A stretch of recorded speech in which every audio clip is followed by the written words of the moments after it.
Welcome guys and good morning. আরও একটি new mini blog নিয়ে চলে আসলাম। সকালে শুরুটা হয়েছিল বেড গোছানো নিয়ে। দেনটা আমি সব গুছিয়ে টুছিয়ে নিয়ে চলে যাব আজকের কিচেনে, কারণ বরমশাই যে অফিসে যাবে। দেন বেডটা গুছিয়ে নিয়ে ঠিক এরকম লাগছিল।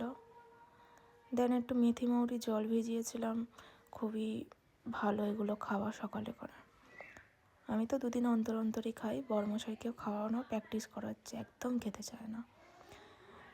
দেন বাতাসার জল আর মেথি মুড়ির জলটা মিশিয়ে নিয়ে আমার আর বরমশাইয়ের জন্যে করে ঢেলে নিলাম। দেন এটা আমি খেয়ে নিলাম।